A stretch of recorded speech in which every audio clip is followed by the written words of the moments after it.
হ্যাঁ, যে বামফ্রন্ট মানে শেষ বামফ্রন্ট সরকারের শেষ দিকে 16 এবং 17 ইংরাজিতে সেখানে প্রায় 10,000 শূন্য পদের পূরণের জন্য নিয়োগ প্রক্রিয়া তথা ইন্টারভিউ এটা শুরু হয়েছিল এবং তার একটা ভালো অংশের ইন্টারভিউ সম্পন্ন হয়ে এই সমস্ত প্রক্রিয়া তৈরি করে চূড়ান্ত হয়েছিল।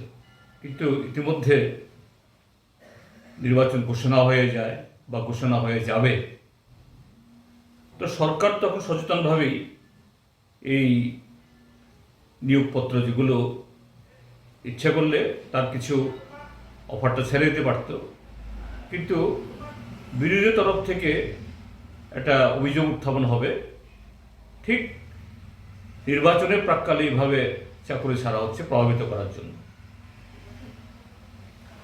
এরকম তুলবে। যদিও অসুবিধা ছিল না যে কোড অফ কন্ডাক্ট চালু হওয়ার আগে যদি মানে করতে হতো, নোটিফিকেশন আগে হয়ে যেতে পারত। বলছে ঠিক আছে, ভোট হোক, তারপর যে নতুন সরকার আসবে তারাই ছাড়বে, এটাই তো নিয়ম।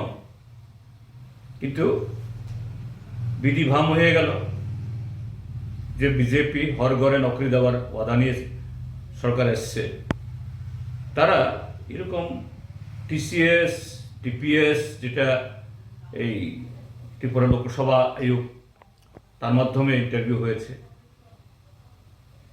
তাছাড়াও আরও অনেকগুলো নন গেজেট পোস্ট, তার সাথে এই টিএসআর এর এনরোল ফলোয়ার প্রায় 5 থেকে 700, আরও বহু দপ্তরে এরকম।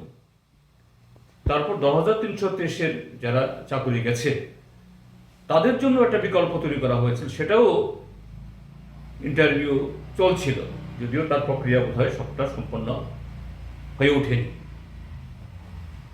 কিন্তু এই সরকার দেয় এতে দুটো জিনিস। একটা হলো যে বেকার যুবকদের ভাগ্য নিয়ে ছিনিমিনি খেলা,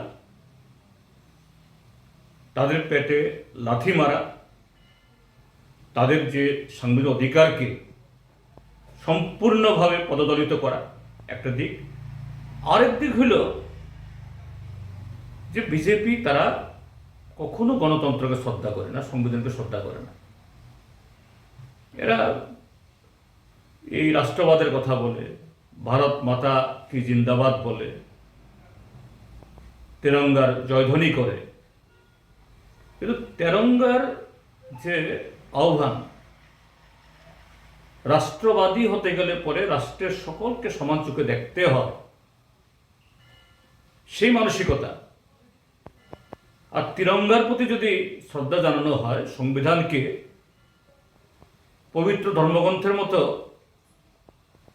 তার নির্দেশগুলো প্রতিপালন করতে হয়, এগুলি কিছুই তাদের মধ্যে নেই।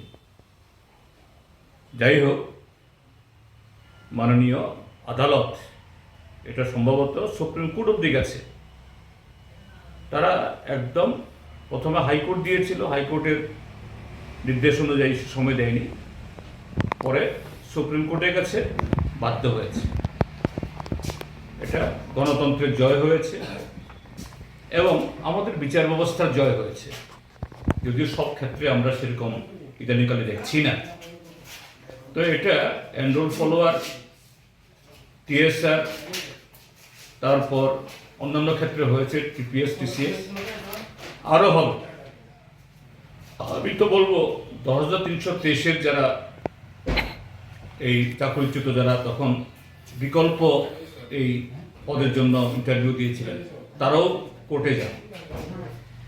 এই সরকার বাধ্য হবে গণতন্ত্রের প্রতি মাথা নত করতে এবং অধিকারকে সম্মান জানাতে। আমি এই রায়ে অত্যন্ত খুশি এবং গত বিধানসভাতে আমি প্রশ্ন তুলেছিলাম, মুখ্যমন্ত্রী বলেছিলেন আমি দেখছি। যাই হোক, চেষ্টা করেছিল এটাকেও এই স্থগিত রাখার পারেনি। এটা রাজ্যবাসীর জয় হলো। যারা চাকরি ঢুকবেন প্রত্যেকের প্রতি আমার শুভেচ্ছা রইল। বিগত দিনে দেখা গেছে এই বিজেপি সরকারের আমলে যতগুলো চাকরি হয়েছে বিভিন্ন মেলা করে অফার বিলি করা হয়েছিল বিভিন্ন মন্ত্রীদের দ্বারা বা মুখ্যমন্ত্রী নিজেই করেছিলেন, কিন্তু এই অফারগুলো বাই পোস্ট পুরাতন যে ফর্মুলা ছিল ওই ফর্মুলা অনুযায়ী প্রত্যেক চাকরি প্রার্থীদের বাড়িতে গেছে। এই বিষয়ে আপনি কি বলবেন?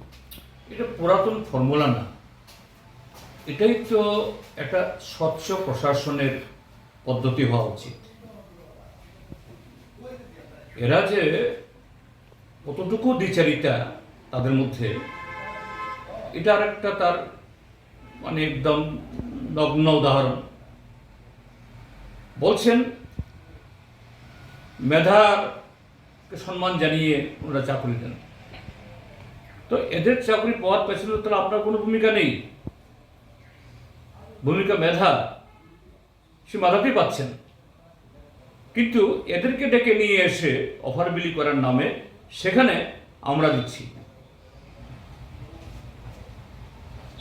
বিভাগীয় মন্ত্রী বা এই সে বিধানসভা কেন্দ্রের বিধায়করা মঞ্চে থেকে তাদেরকে বলছেন, এই তোমার চাকরি কিন্তু আমি ব্যবস্থা করছি, আমি রিকমেন্ডেশন দিচ্ছি, তা তুমি বলছো আরেকখানে মেধার জয়, আর এখানে বলছো আমি দিচ্ছি, আমরা দিচ্ছি। এই হলো আরএসএস বিজেপির দ্বিচারিতা। এটা মোটেই উচিত নয়, এটা অনুচিত, এটা অচিরে বন্ধ হওয়া দরকার। কেন্দ্রের ক্ষেত্রেও নরেন্দ্র মোদী তাই করছে, এখানেও এটাকে অনুসরণ করে তাদের দলের সরকার রাজ্য তাই করছে। এটা সম্পূর্ণ অনৈতিক, অন্যায়।